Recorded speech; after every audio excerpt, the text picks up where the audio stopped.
All right, why don't we go ahead and get started? I hope everybody's doing well tonight. As the folks on the executive committee will say, well, let's start. I'm Jim Leggette. I'm your president. So I got the helm for tonight. As the folks on the executive committee will tell you, as I think you're supposed to start meetings on time, if not slightly early, not late.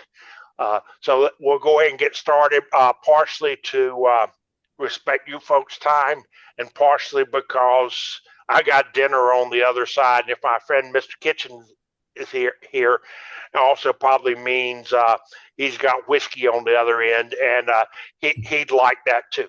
So here's what we want to do this evening. Is we've got the association have an awful lot of stuff going on, and one of the things we always struggle with is how do we tell folks what we're up to? Other than some of us write some letters, or some of you see a decision and go, "That was a good one," or you might go, "What in the heck were these people thinking?" So what we wanted to do is spend a little time telling folks what we're up to. But more importantly, we wanted to spend some time hearing what you have to say. Now, I recognize this format. We probably have, 50 plus people here, Courtney? 49 give or right take. Yep. It's hard to have a discussion on some of the topics, particularly if you think of some of the things Steve's working on, without it generating into an all-night discussion without whiskey. That can't end well. But what we did want to do is share with you what we're worried about. Have you guys have opportunity to ask us a few questions, but more importantly, let's say Steve or Nina or somebody's working on something. Now you know that they're the ones driving this particular part of our association, and you know how to work with them, because these issues you're not going to resolve in 30 seconds on a Zoom conversation. So it's for you guys to figure out who we are.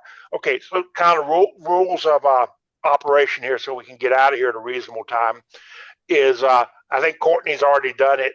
Mute your mics. If you want to be recognized, make sure Courtney gets your attention. She's going to play call screener tonight, and let you guys talk. And then I will exercise the chair's prerogative. It looks like we're not going to get anywhere tonight, meaning we're kind of bogged down. We'll move on to the next topic, because we've got, if I count correctly, we got 10 items, most of which are short, and of course it'd be a lot shorter if I quit talking. Other thing is, since we really want to know who took the time to say, Courtney, put your name in the chat. Just say something to the effect, "I'm here." This is Joe Blow from Fleet 1000. So we'll know who you are. And once again, the idea here is not to show you what we have all the answers.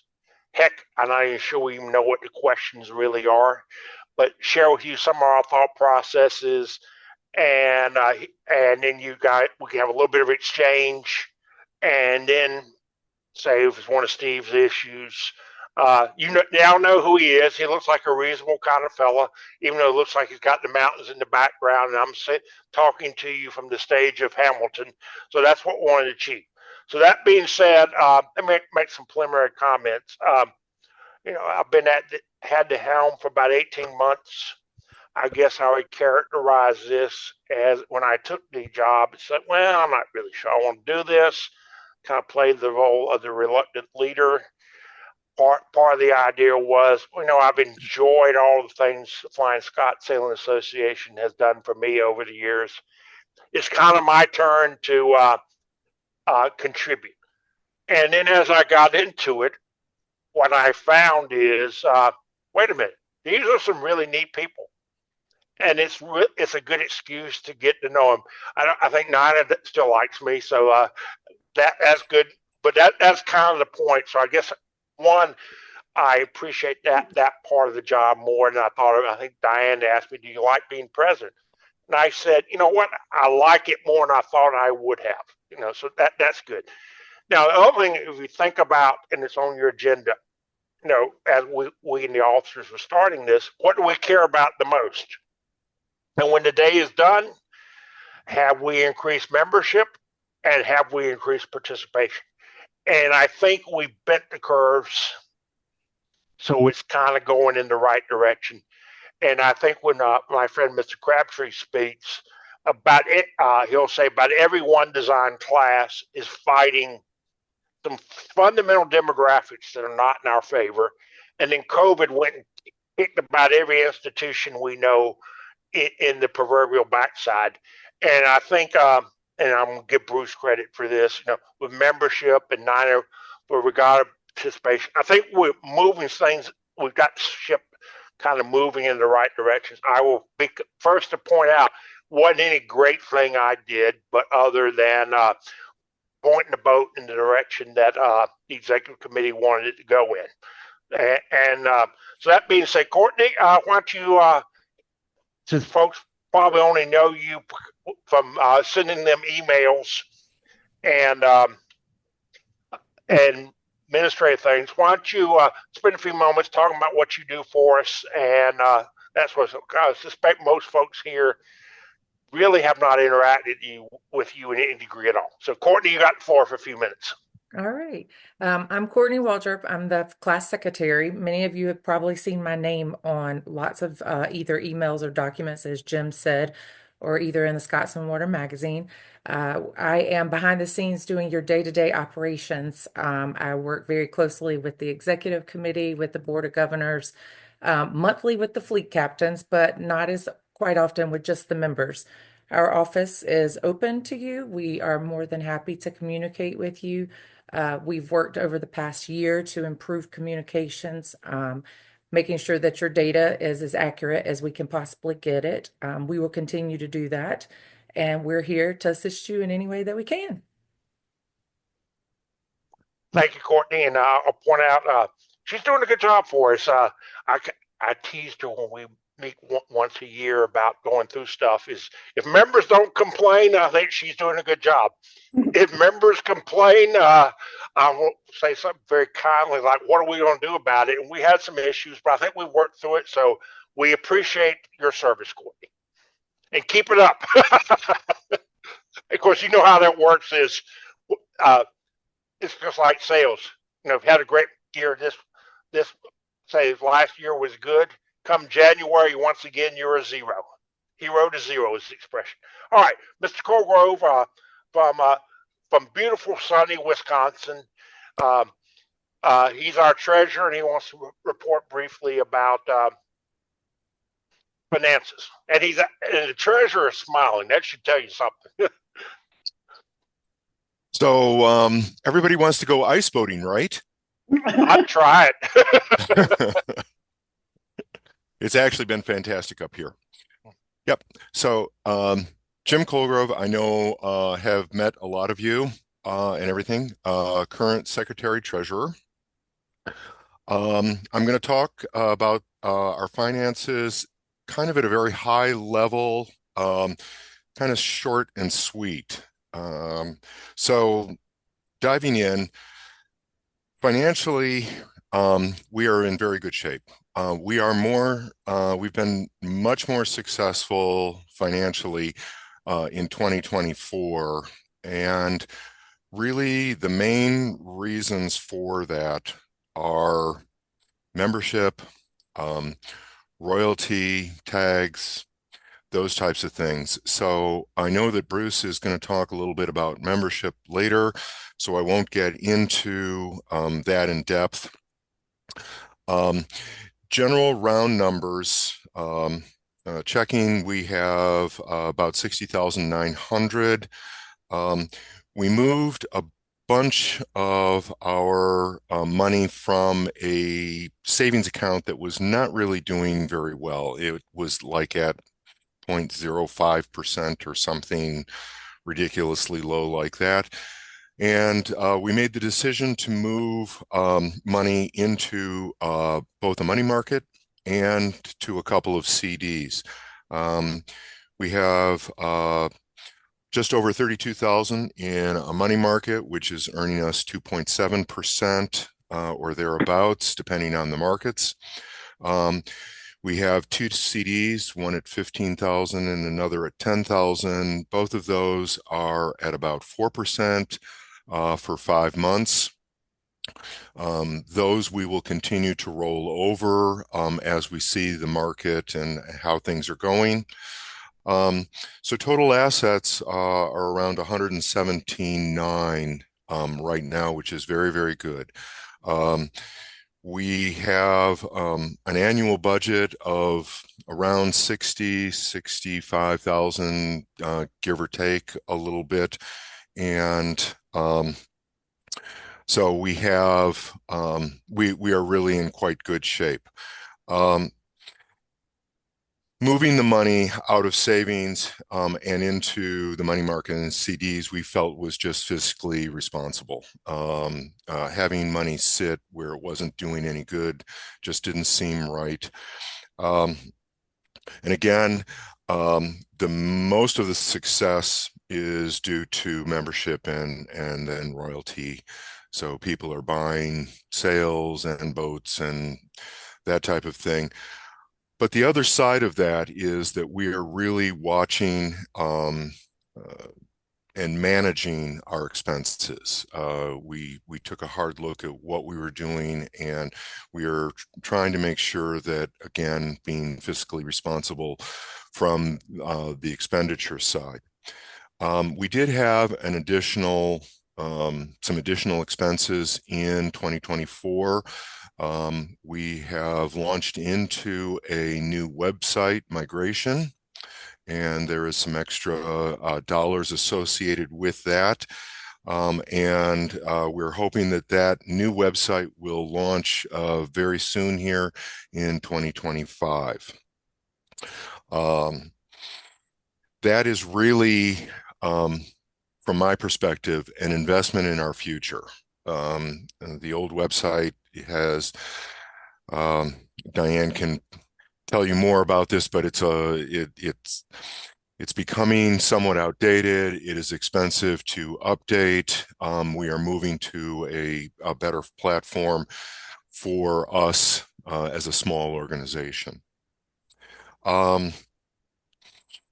Last thing, our boat raffle was very successful. We don't have final numbers for that at this point. We had made an initial down payment to Flying Scot Inc. for the boat, but the raffle went very well, and we can update you on those numbers in the future. So with all that said, are there any quick questions? And if you want to, you can use down at the bottom of your screen, there's 3 little buttons, and there is a reactions tab, and that you can raise your hand. That might help, Courtney. Or you can just raise your hand for those of you that have your camera showing like this. And yeah. I wasn't sure if you had all of them in view. It pushes everybody to the front that has their camera on, so I can see most. Okay. So I guess no questions. Super. Thank you for joining. I look forward to hearing what what you all have to say, because your input is important to us.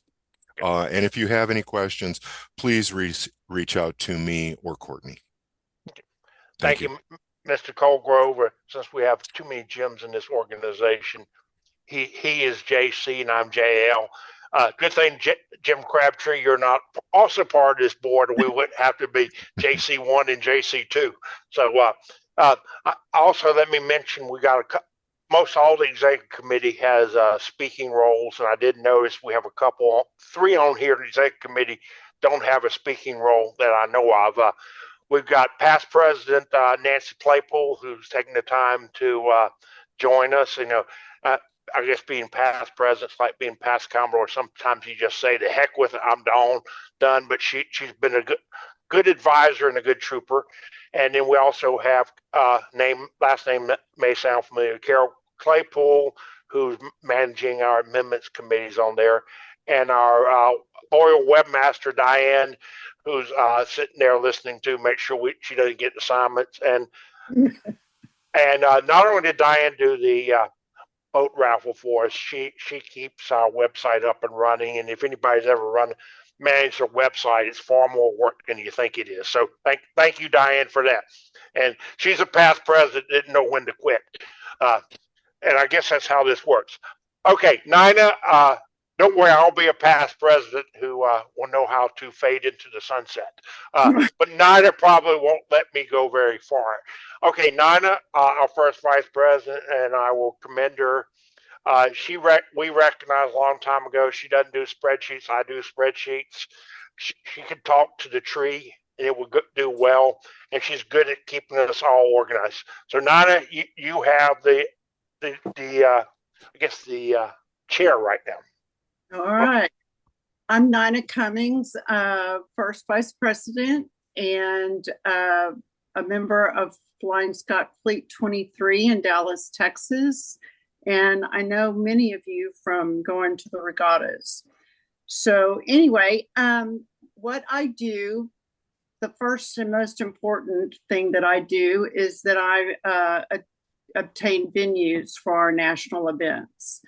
And if you would go to the FSSA website, you'll find those that have already been approved and are in motion and happening. I do want to make a special thank you to Fort Walton Yacht Club for stepping up when Davis Island was damaged by the hurricanes, and also to thank the other clubs who stepped up and offered to host our midwinters, especially Henry Pico and Tom McNally, who helped me a great deal finding a venue that would work for us. So we've got venues for midwinters 25 and 26, women's for 25 and 26, juniors, NACs, and the nationals, wife, husband for 25 and 26, the ACC for 25, and the NERD for 25. So those are the regattas that you'll find on the website right now. We're working currently for a NERD in 2026 and for midwinters in 2027. Already had conversations with those clubs, but we do need venues for 2026 Junior NAC and NAC, and the 2027 women's NAC, Junior NAC, Nationals, ACC, and NERD. So if you're interested in hosting any of these events, please contact me, or you can go to the website and fill out the host questions that you'll find under class documents. So that's the first thing that I've done. I've truly enjoyed working with all of the clubs and meeting people. It's just a family out there, and it's grown a lot in the last 2 years for me. I also serve on the National Championships Committee, which Steve is going to talk to you a little bit later, so I won't go into much of that, but I am responsible for being on that committee. I'm also on the Amendments Committee, which Carol Claypool is the chair of, and we have what that committee does is after the action items have been brought to the attention of the executive board and gone through the process of approval from the Board of Governors and the membership, then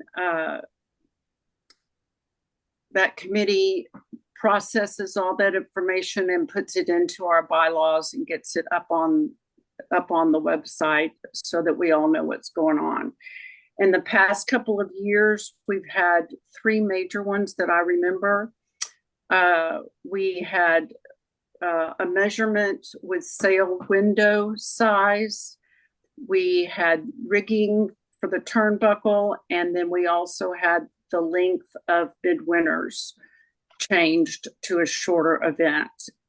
Those are all options that are now in our rules. Carol, did I miss one? I don't hear. Okay. And then I also serve as coordinator for the Fleet of the Year Award. That's presented at the annual meeting and held at the North American Championships each year. And it's awarded to the fleet that's shown creativity and growth at the fleet level, participation in FSSA, and through hosting events and participating with the articles in Scots and Water.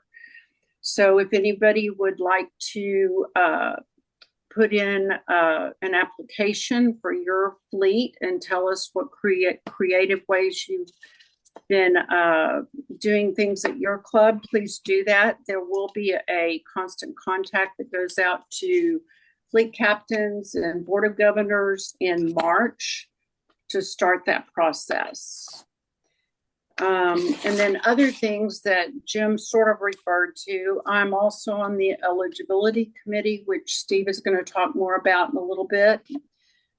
The perpetual trophy committee to determine what, if anything, needs to be done, and if we need to change anything with the trophies and how to take care of them. And then also we've had virtual happy hours over the last couple of years, where Jim and I get with the different districts and their governors and talk about what's going well, what could be changed, and suggestions that they have.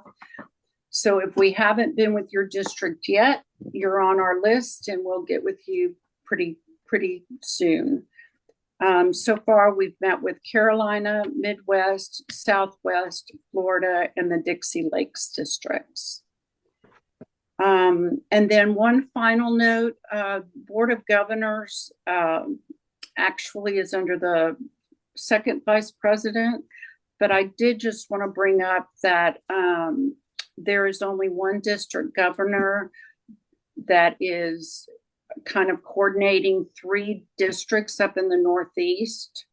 That would be Greater New York, New York Lakes, and the New England district. So if anybody's interested in finding out more information and how you could help with that, then give either Tim Mallett a call, who's the acting district governor there, or you can call any of us and we'd be happy to give you information. Hey,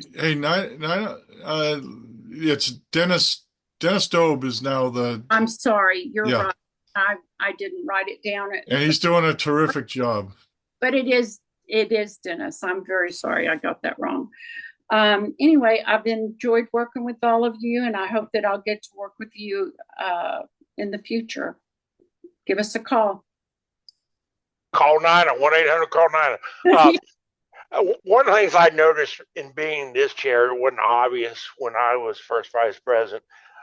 The first vice president really does a lot of the heavy lifting, and it's almost when you work your way up, when you get to be president, it's almost easier than being first vice president. So thank we got somebody like Nina taking care of. The other thing I want to emphasize: next time you go to a regatta, particularly national regatta, if you like it, tell the people, hug them, ponder what they're doing for us. They're spending their time so we can come in, invade their club, so we can go sailing and have a good time, and we probably make their treasurer sweat, because there's some financial risk that goes on with these things. So to me, it's became quite apparent watching Nina work that the role of the host clubs is underappreciated. And, we brand the competitors, but they do all the heavy lifting and they have the financial risk, so it's one of those things you try to figure out how to make it mesh, and Nine does a good job. Is Bruce still working on his paying job, Courtney? He must be. He's not on. Okay. Yeah, Bruce has one of these jobs where he thinks he's in control of his own schedule, then his phone rings and his schedule goes to heck. But anyway, I'd ask Bruce to talk about membership, since that's the primary thing. And let me just kind of set the stage. And Mr. Crabtree, you'll probably reinforce it in your talk.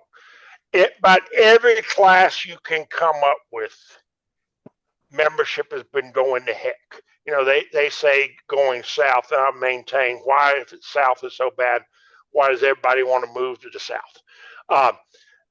But, you know, thanks to his efforts, we've, 25 years ago, we had about twice the number of members. And demographics is not our friend, which is something we'll talk about later. But thanks to his efforts, we've actually improved. We were at 942 last year. Flippantly, we came up with a goal to get to 1,000. We didn't get there, but we scared it to death. And that's a good goal. But more importantly, moving the right way. Now, how did Bruce get us there? He asked, and he asked again. You know, sales 101. You keep asking for the business, and either they'll say yes or they'll leave you alone.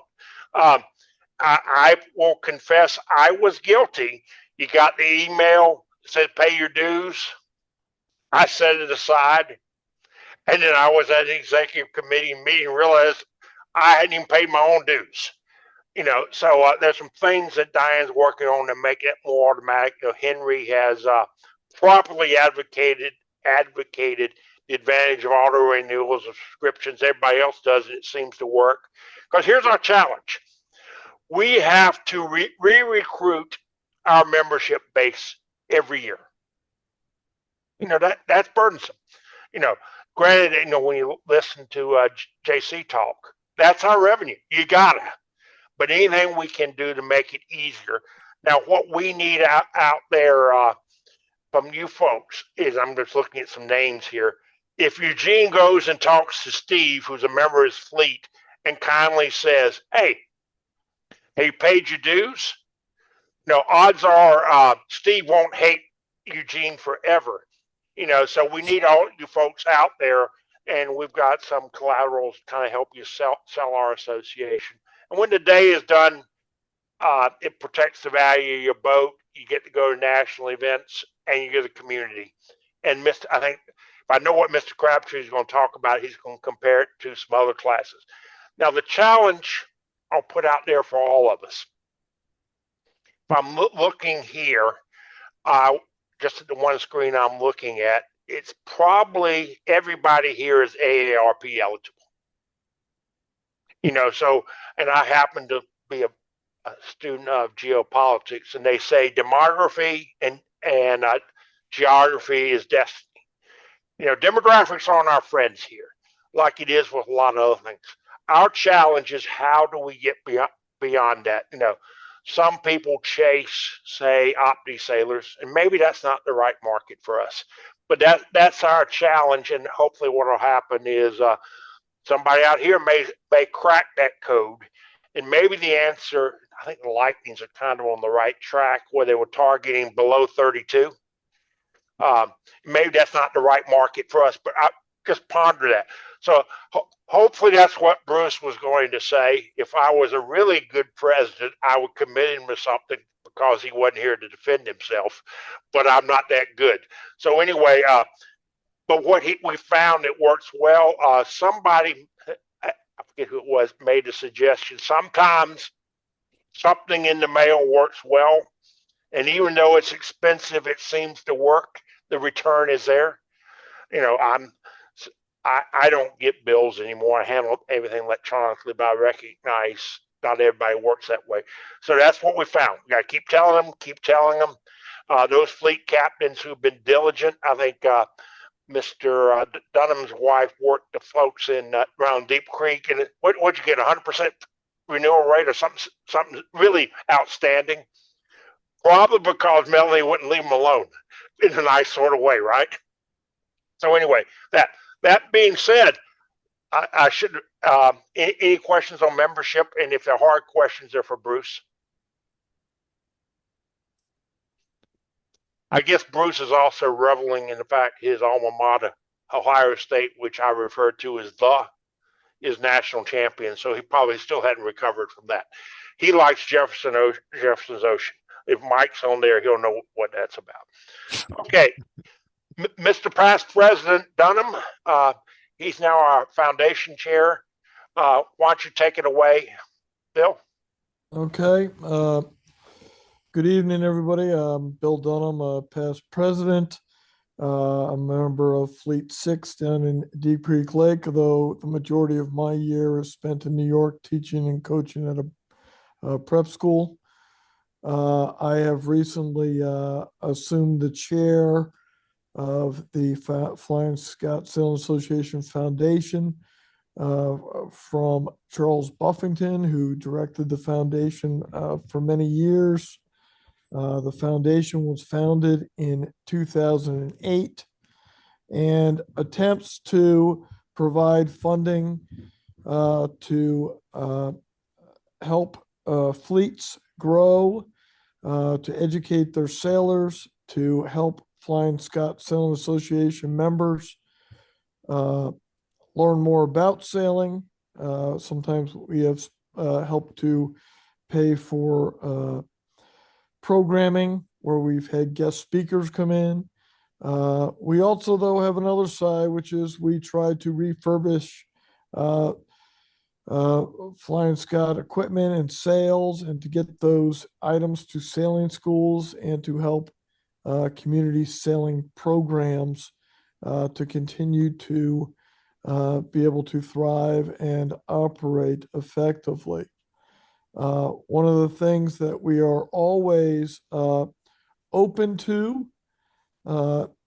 is receiving donations for the foundation, as it helps to offset the cost. We had many generous gifts given when the foundation was started. However, over the years, the assets in the foundation have dwindled a bit, and we still do our best to meet the needs of those applying for grants from the foundation. On the website, there is a means of submitting an application for a grant. There's a committee of 5 that reviews that grant, and then we will get back to you as quickly as we can with the amount we'd be able to help fund for your activity, sailing education, redoing say a club sailing boat or something of that type. And we're here to help and to help promote Flying Scot sailing and to continue the education of our sailors and the growth of our community. So that's something I look forward to working with you all on, and those grant applications we really like to have prior to March 1st of each year. I think that is a quick overview. There'll be more coming out to fleet captains and district governors from me in the very near future. Back to you, Mr. Leggett. Thank you, Mr. Past President. And when you guys, he's not traveling anymore, but if you run across the opportunity when you see Charles Buffington, thank him for his service. I think he's probably served the FSSA for about a third of his life.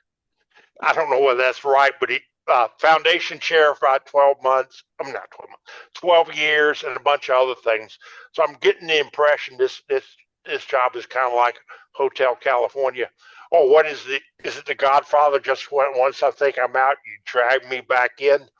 And Bill, to his credit, recognized that Charles needed to stand down, and he raised his head. And of course, I took him up on the offer. So, and by the way, I got a banner for you. Okay, thank you, Bill. All right, Mr. Coleman, you're up, sir. National Championship Committee, and just roll straight into the eligibility issue. All right. Issues. Thank you. So I'm Steve Coleman. I'm chair of the National Championship Committee. I'm in Fleet 23 in Dallas. I've been racing Flying Scots for 30 some years now. So I want to give just a little bit of overview on National Championship Committee, what it does. Essentially, we're responsible for all the national regattas. Everything from providing templates and then approving the final NOR, SIs, approving the PRO, approving the chief judge. Essentially, NINA finds the venue, and from there, we work with them to make sure that everything happens and works well and everyone has a good regatta. We also deal with eligibility issues, boat chartering, all that fun stuff. Nina already mentioned that she's part of the committee. The first vice president is always a member of the National Championship Committee. We have 3 other members right now. It's Melanie Dunham, Larry Taggart, and Harry Foote. If you're interested in being on the committee, I always like having more viewpoints. I don't want it to get huge, but certainly open to a few more people, especially since I don't plan on doing this job forever. So if you're interested, please let That's me what know. he thinks. I can always walk away. That's true. You can always quit. Or I just get everybody mad at me and then I get kicked out and I don't have to worry about it anymore. Couple of things that we've worked on fairly recently. Nina already mentioned that we did do a bylaw change to move midwinters to have the potential of a 3-day regatta instead of 4-day regatta. That was very well received last year. We'll see this year will be another 3-day regatta, so we'll see how that works out. We also approved making NACS this year 3 days of racing, as opposed to the 4 that's specified in the bylaws. That's done under an exemption, and again, we'll see how registration looks. We'll see what feedback we get from people on whether they liked it or didn't like it, and decide if that's something we want to move forward with the bylaws change. We also have a bylaw change in work right now to allow the option to not have qualifiers for NACS. That's been done. It was done last year. Reception from the people who sailed was very good. Reception from the membership as a whole was generally in favor, not by quite the amount that it was of everybody that actually sailed there. So hopefully next month we'll get the wording all worked out and get that out for a vote. Kind of need that to pass because we don't plan to have qualifiers at NACS this year. So if it fails, then we'll have a little bit of work to do, but we'll get past that. And then there's been a lot of questions around eligibility and that's resulted in another committee, and I'll talk about that in a minute. So that's kind of basically what the NCC does. I guess good a point as any to say, please sign up for regattas. Registration is now open for midwinters.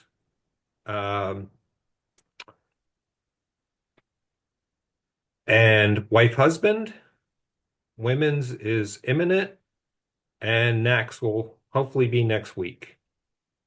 Both midwinters and wife husband do have limits on the number of people that can sign up. So that's based on what the facilities can accommodate. So register early. I see Dan has a question. Dan, you have your hand up?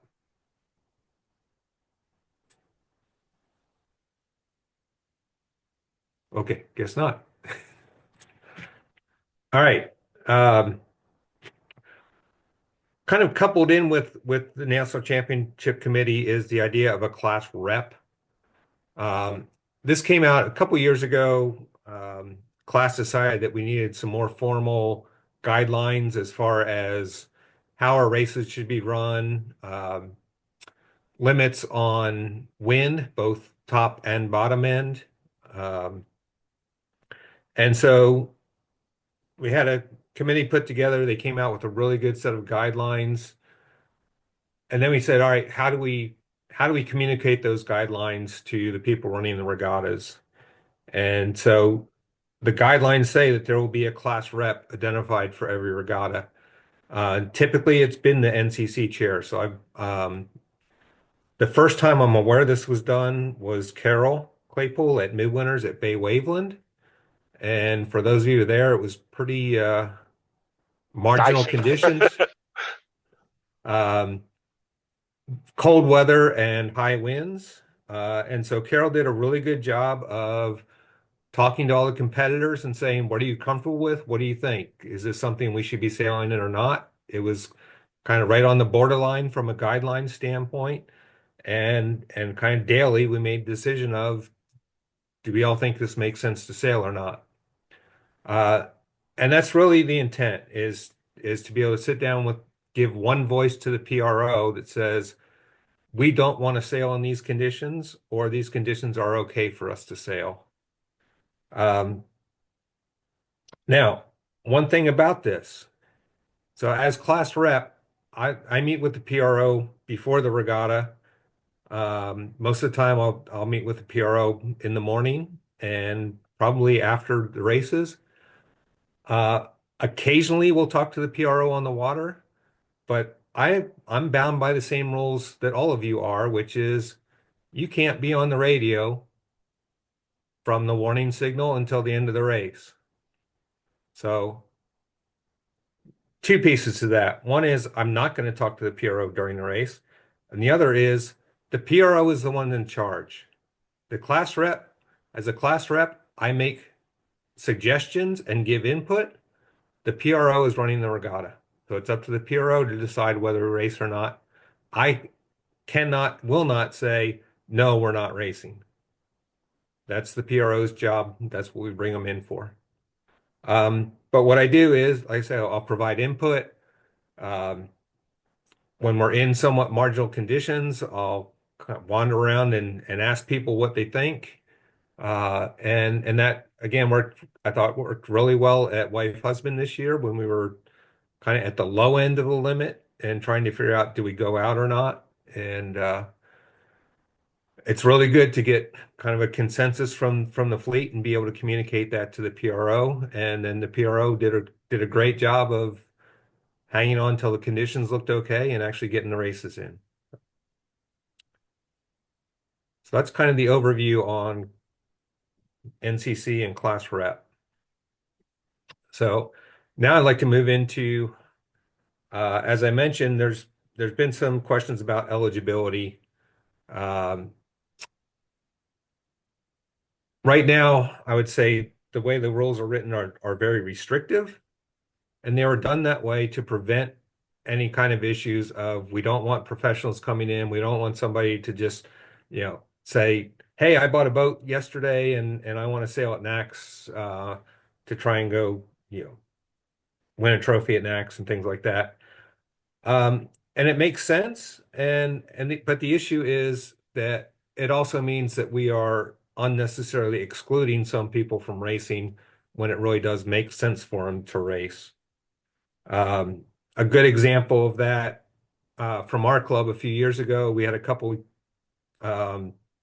young collegiate sailors who are racing lasers, and it gets cold in the winter and dark, and so they stop sailing lasers at night, and so they went together and bought a flying Scot, so they had something to race during the winter. They raced it together, co-owned it, did really well, said, hey, this is really fun, and they wanted to go to NACS.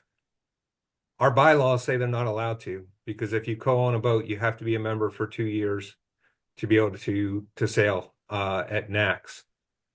And these are exactly the kind of people that we need to be pulling into the class.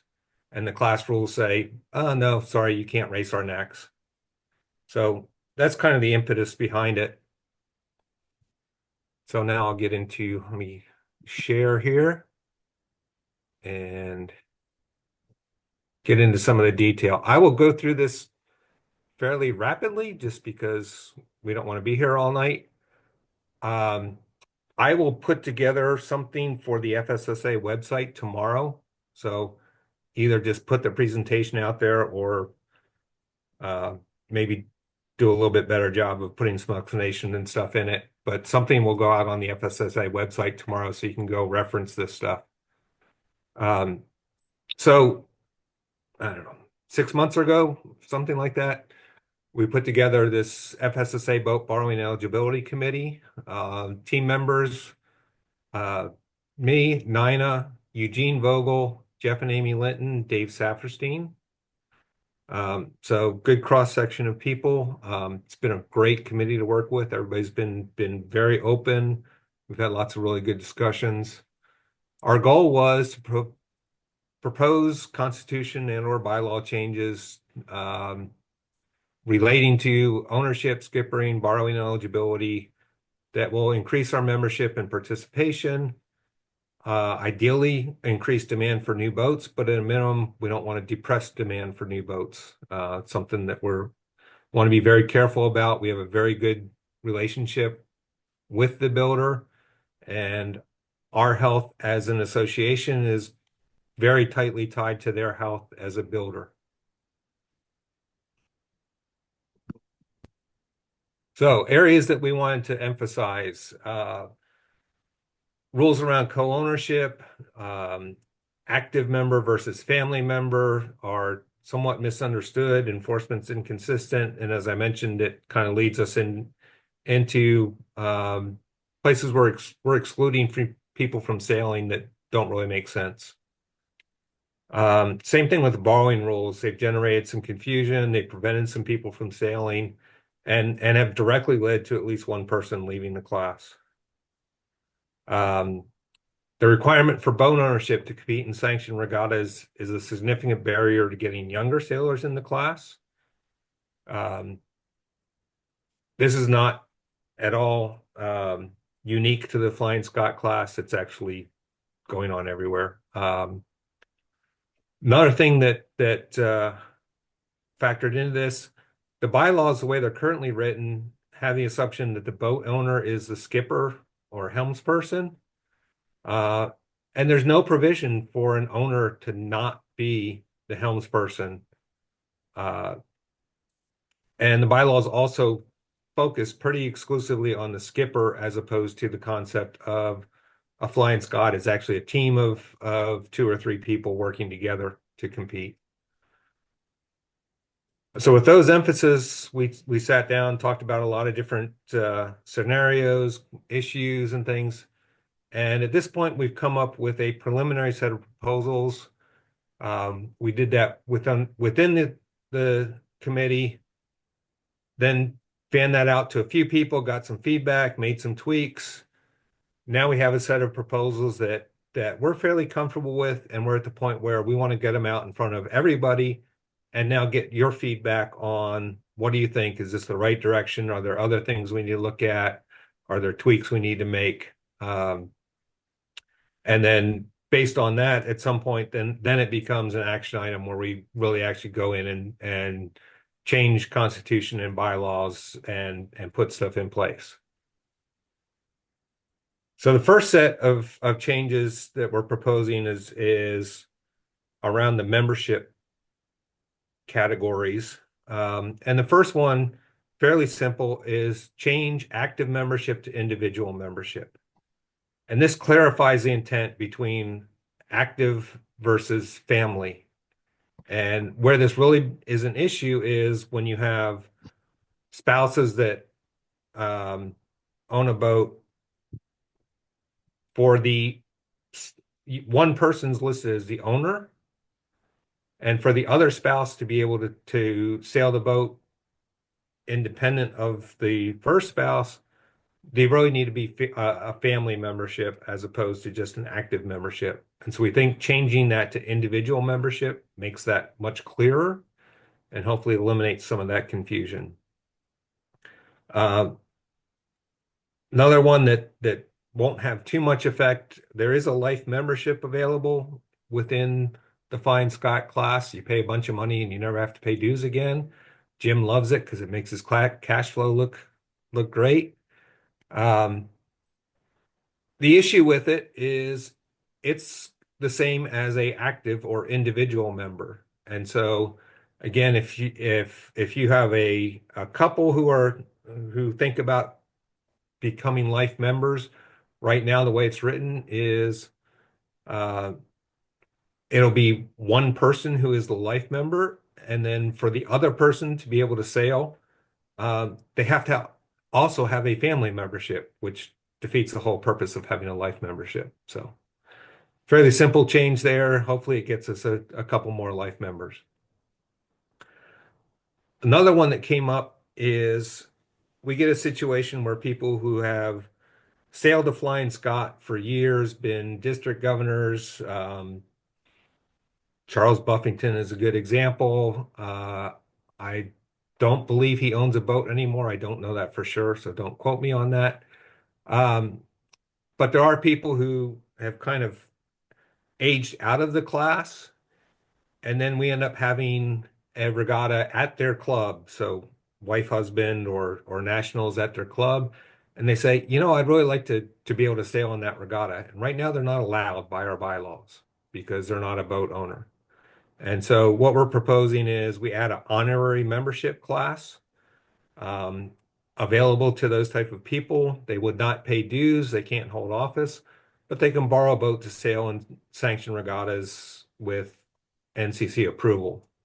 And we would make that membership require executive committee approval. So it's not just anybody who sells a boat can say, hey, I want to be an honorary member. Again, that would be meant to kind of recognize the people who have contributed significantly to the class over a number of years.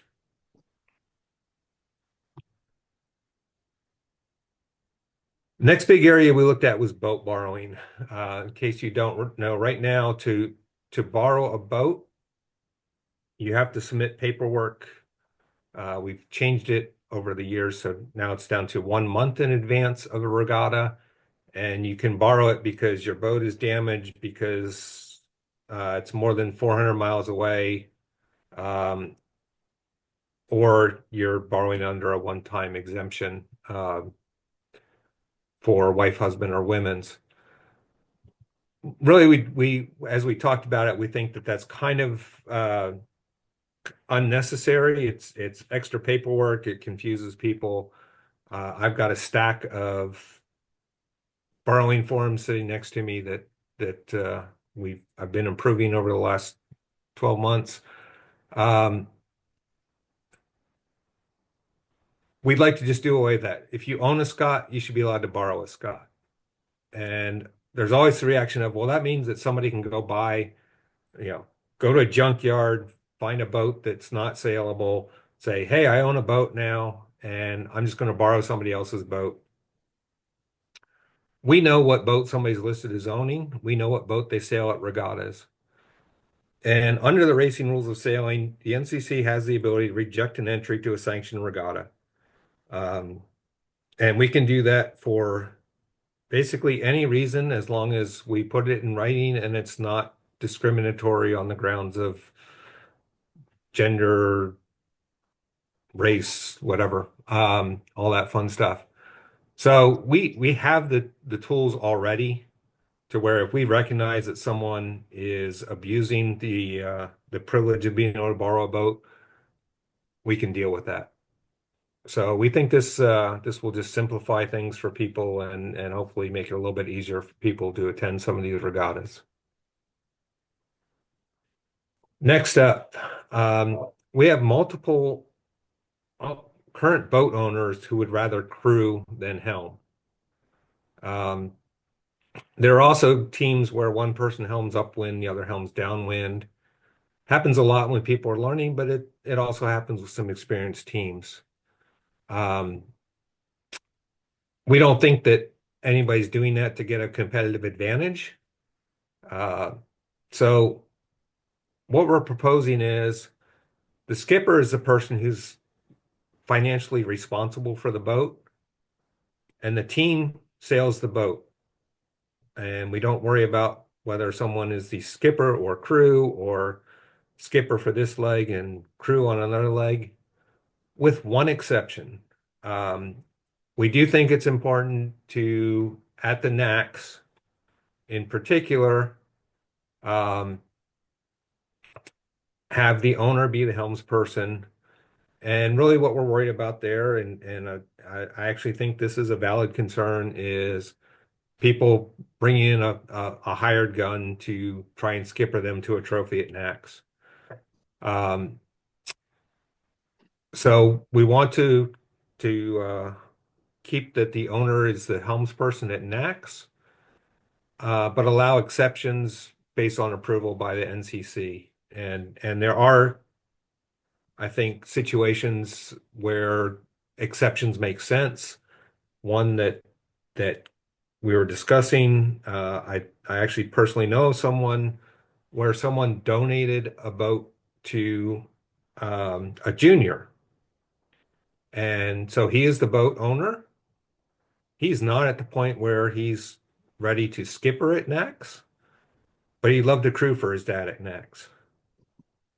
And so that's the kind of place where we'd say, all right, an exception makes sense. We're also talking about whether it makes sense to also have this restriction for midwinters in addition to NACS. We have varying opinions on that, and so that's something that I'd like to get feedback from people on is if we do this and have this rule in place for NACS, should we also have it in place for midwinters? And again, we think that eliminating some of these restrictions just lead to more participation, better learning opportunities, and makes it a little bit easier for some people to get comfortable on the helm. Finally, the one that we probably accomplished the least on, participation by younger sailors. You know, as I said, boat ownership, requiring you to own a boat makes this difficult for young sailors to be able to afford a competitive boat. The one thing that we have come up with in discussions with Flying Scot Inc., with Tyler and Carrie, is in order to support younger sailors, they have offered to provide discounted factory service for younger sailors who purchase an older boat that needs some upgrades or work. And that will be in terms of both discount on labor and discount on parts. We have a lot to do to define exactly how this will work and what it means. And I'm also going to loop Bill Dunham into this. And hopefully we will come up with a way to link this together with the potential for grants from the foundation.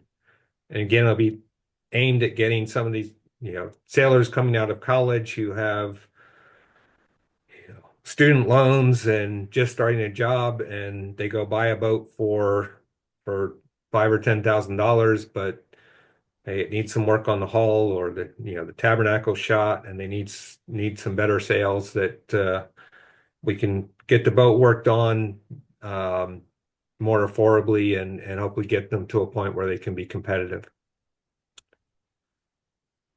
So that's our basic proposals at this point.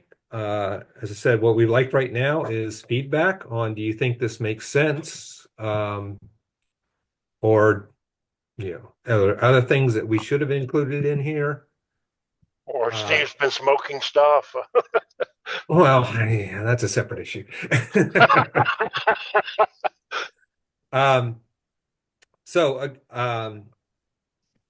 Email, text, call. Easiest email for me is ncc@fssa.com. And like I said, I'd love feedback. I will say about a week from now, I'm leaving the country for 3 weeks. So feedback might be a little bit slower than normal, but I will get back to you. And are there any quick questions? This is Pat Finnick. I have a quick comment. Part of the Lake Lanier Sailing Club, and luckily we are really pushing our junior program to bring in junior sailors. And our attempt this year is, once we get the junior sailors out here, we are going to invite those parents to get on a Flying Scot and sail parallel to where they're practicing, or get them out on the water. So we're going to make a real push to get the parents of junior sailors out on the water. And we're finding many of those parents, for whatever reason, never have sailed before. So that's one of the big attempts we're going to make this year, is trying to introduce at least the parents of a junior.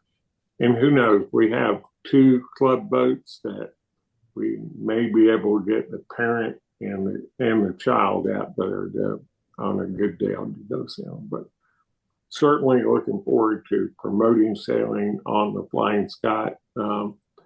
I've owned a Flying Scot since about 18 months now. The one design boat I owned before was a Melgus 24.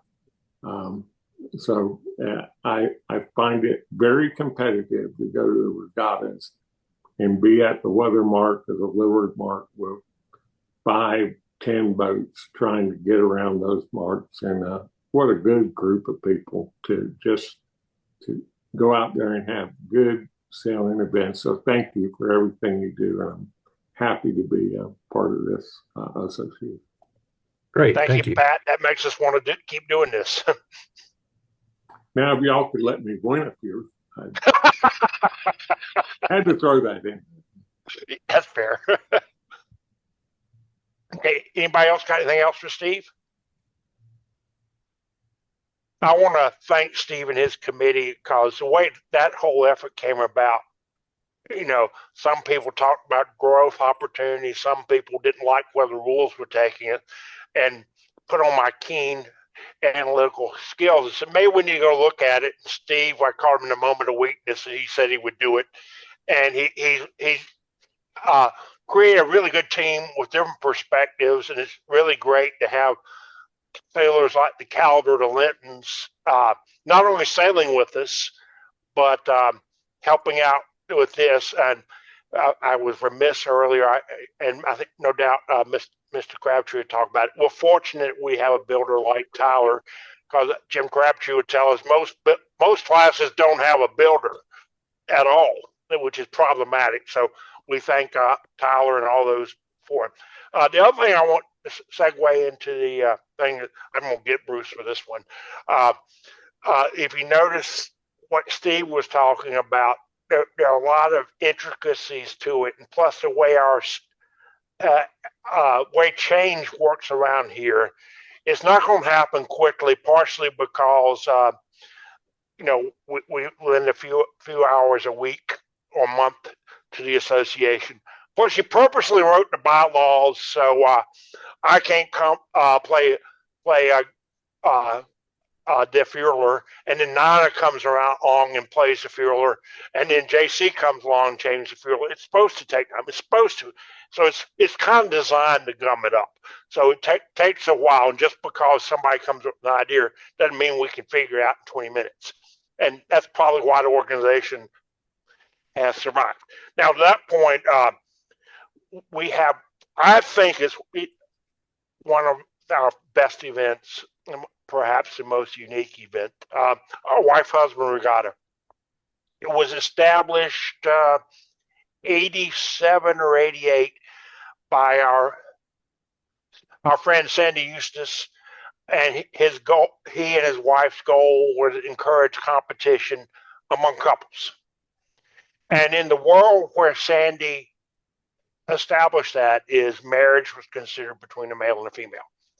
As we know, that world has evolved over 40 years. I just think about my own thought process about that. And, we have gotten some feedback. I'll be nice about it. Very passionate that the name is getting in the way, and maybe even sending inadvertently the wrong message. So what we want you folks to think about, let's back up. Now, the way our bylaws are written, it says spouses. So, okay, what's a spouse? I cheated and looked in the dictionary. That wasn't good, and it basically means you're married with a legal sanction.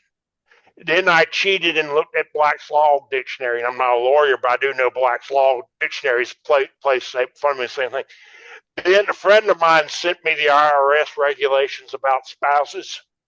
it was 25 pages, and she's a very good lawyer. I told, you tell me what it means. So the way our bylaws are written, we only really care if you're married, legally sanctioned. And here's what I think we're all struggling with. What name should we have? Should it be couples? Should we just leave it the way it is?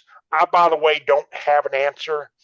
As I wrote in the last president's letter, I kind of feel like I'll use the more modern translate, Odysseus from the Odyssey, and you're trying to navigate between the whirlpool and whatever the other thing is.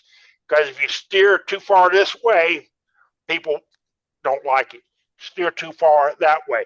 And what I want folks to think about, and I think a couple of folks have emailed me, and I won't call them out, mention it to them, some very thoughtful suggestions of how to manage this one. So Bruce is going to be seeing what folks think, what we should call the regatta, how we should communicate with. And I think we have something special there, that it's married couples. And as we all know, being married can be that was kind of, someone said the divorce regatta and have some divorce law firm sponsored. That's probably not good. But it's a unique thing when a married couple can share a hobby. Sometimes it works well, sometimes it won't. And our world has evolved. Maybe we need to catch up with it. I have my opinions, but my opinion doesn't really matter. We need to know what you folks think. Probably our society has been struggling with this one for probably long as, heck, even the Romans struggled with this one. So anyway, I'd like folks to think about it, give it some thoughtful thing. If you like the idea of maybe changing it to couples counseling, is probably not the right idea. Something that more is inconsistent with what we're trying to do. Or if you want to leave it the way it is, that's okay too. But the executive committee needs some feedback on what membership wants. And as you ponder this, it's partially what you think it should be, but more importantly, what's the right thing for the class? And the two may that was a good one too. And what good for the class may not reflect your views, personal views on the subject. So Bruce is taking the point on that one. Of course, remember what happens in the military. If you're taking the point, you're the guy who gets shot at in the first, and if you do it the old-fashioned way, you shoot the guy at the back, you shoot the guy at the front, and then it's been reading too much World War II stuff. But anyway, I want to share that's an issue we're wrestling with. And once again, we've gotten some fairly passionate feedback about it. And you kind of like, I get it, come talk to us. And even if I agreed with you, we can't do it just like that. So you guys think about it. And if there's no comment on that, Mr. Colgrove, will you, District Governor from the Midwest, he's going to speak to us. Jim is in a unique position. Not only is he a very passionate sailor and has got people to sail at Jeff City, Missouri. And if you know anything about Jeff City, it barely has a lake, but he has gotten people to sail it. He's done some interesting things. But he also has been a class president for some others, knows an awful lot about the operations of J-boats. And he's currently our, did I say Jim Colgrove? I said Jim Crabtree. See, I got my JCs mixed up. And Colgrove's sitting there, oh, heck, you're not talking about me. Don't make me do this. But he also sits on the U.S. Sailing One Design Committee, and he said he'd be willing to say what U.S. Sailing tells us. And I think he's got a story that's good, both comforting in the sense we're doing okay, and that others have challenges. So, Mr. Crabtree, JC Mo, you're up. Muted, sir. Thank you, Mr. President. So I'm now chair of the One Design Committee for U.S. Sailing. You didn't know how to say no either. I know, that's exactly right. But so I'm giving a tidbit of a presentation I'll be making in San Diego next week at the National Symposium. But we just completed a survey of One Design classes. So what you're going to get a preview of are some of the bullets from that survey. First, we're in the top 5% of One Design classes in total membership. Only 35% of the One Design classes stated that membership was growing. 40%, no change, and 25% of the One Design classes are experiencing a decline in membership. And I do want, Courtney, I want to thank you because I know that you struggled through the survey that we put together, but we appreciate that. In the past 24 months, the largest growth was seen in the 19 to 54-year-olds, which, interestingly enough, also show the largest declines, which is kind of seems like an oxymoron, but it isn't. It is a trend. The strongest in no change was less than 18-year-olds, and that's primarily due to all the opt-in laser programs that are going on in the country. So youth sailing is stable. How do we tap into them? And I think that's been discussed tonight, and that challenge has been given. And remember, when we did the survey for One Design sailors, where sailors participated, and we had well over 2,000 participate, 70% of those sailors began at about age 12. So there's an audience there that we really need to be looking at. And we might be looking at the parents of those. And this is something that I found was real interesting in boats built. The Flying Scot class is in the top 15% of One Design classes. Only 36 out of 75 classes that responded to this question have a full-time builder. So 1/3. 22 have a part-time builder. And almost 40% of the One Design classes reported no boats were built in the past 24 months. Only 14% reported that more than 50 boats were built in the past 24 months. So we're in the top 14%. 45% of the One Design classes have an international builder. They're not being built in the US. And then when we looked at used boat market, this really kind of blew me away. In our 2 years ago, in 2022, and I know that was a COVID period, there were 2,000 boats, used boats, that had been reported that changed hands.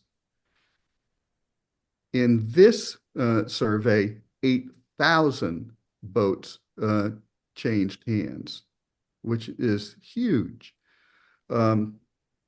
24% of the classes that were reporting those statistics reported that demand exceeded supply.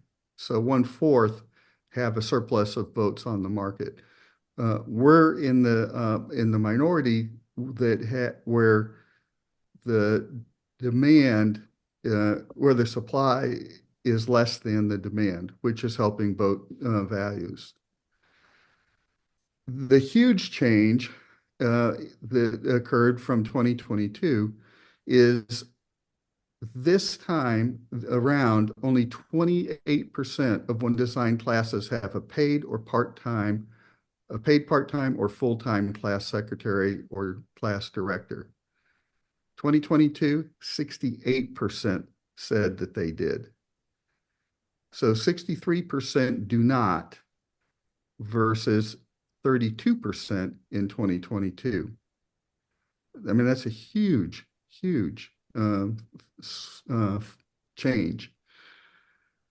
Regarding newsletters, we've talked about, how we should be communicating with our membership. When asked whether the classes had a newsletter, 59% said yes, 41% no. 72% indicated that their newsletter is transmitted in electronic format. 24% indicated both electronic and print. And that print could have been a once a year or quarterly. We didn't ask that. But only 4% of the total classes that reported are doing it in print. So again, that's just a snapshot. I'm still working on the presentation that I'll be giving a week from Thursday. We were the guinea pigs. But I think that the bottom line here is we are doing well. And as it was already said tonight, we owe a lot of gratitude to our builder. And Tyler, you're doing a great job. And anything that we can do to support our builder, we need to be doing. In buying parts, in getting repairs, and uplifting their importance to the class. Because the other trend that I have seen is those classes who have lost a builder, or those classes who are building very few boats a year, are not growing. They're declining. Thank you, Mr. Crabtree. I got it right this time. And so kind of wrap it up, and we'll make a closing comment, and we can entertain some questions, or if you're like me, you want dinner. What I want you folks to think about here is we're fortunate that we have a strong class, and those who preceded us, kind of laid out a pretty good thing that kind of works. I suspect in the early 60s, when they were doing this, they thought, no way in heck will this last. But it's outlived many of those. And however, just because we're doing good doesn't mean we have to adapt. When we talked about the naming of the regatta, that's one thing to think about. The rules that Steve is working through, that they served us well, but they may not serve us well as much. I ponder the one about the honorary membership. That's interesting. But it's you folks who make all this happen. So I think, does anybody have anything, any question you want to ask? Jim, I just want to jump in. Yes. And so I don't think you mentioned Bruce Kitchen is going to put together, I believe, a survey and send it out to membership on the wife-husband name. So be looking for that survey coming out sometime in the future here. Yeah, appreciate that, because Bruce is managing that, and his boss got in his way. Bosses do that, particularly when it's a paying job. But anyway, that's our challenge. How do we adapt? The fella from Lake Lanier talking about the parents. That is a very interesting idea, because otherwise you just have soccer moms and all they do is go drink. But if you look at our demographic, it's those folks' parents. I learned, and there are many of us here, I think the Claypools will say this, probably Bill Dunham's wife, it was your parents got you into this stuff.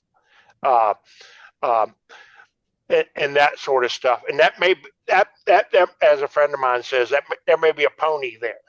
So that being said, we're going to adjourn this pretty quickly, because like I say, I'm hungry. I always make a mistake of not eating before these meals. For those of you on the East Coast, it's way past it, but you know who everybody is. You know how to contact us. And just as Steve pointed out, he's leaving the country. And if you send him an email, doesn't mean he's blowing you off. Just means he's at. And I was also remiss, I did not mention that Tim, our tireless Scots and Water editor, has joined us. And he would probably want me to say, send me your articles, because he can do a good editor, but he can't edit, edit a blank piece of paper. Indeed. Yeah. Thanks for that, Jim. And I think I get too much credit. There's a team of people that make that happen each issue, and I've probably been the first editor that has never met a deadline in 3 years, but I've managed to get 5 of them out with the help of the rest of the team. Yeah. So we thank you for your. I did that something like that once, and it's just when you think you're done, you get to go do it again. You know, I wrote a quarterly newspaper column once, and I got it done. And then by the time I'm sitting there proud of seeing it in print, well, what you going to do for me next quarter? I don't know. You know, so Tim, we thank you for that. And that being said, I would, if it was our executive committee, I'd entertain a motion to adjourn, which takes precedence. Diane would do it. Steve or Nina would quickly say yes. Courtney, let's do something a little more autocratic. In the meeting. Thank everybody for your time, and Courtney's going to post this for those of you who could not make it. Or thank you for your interest in the foundation and your time. So, everybody have a good evening. Thank you, guys.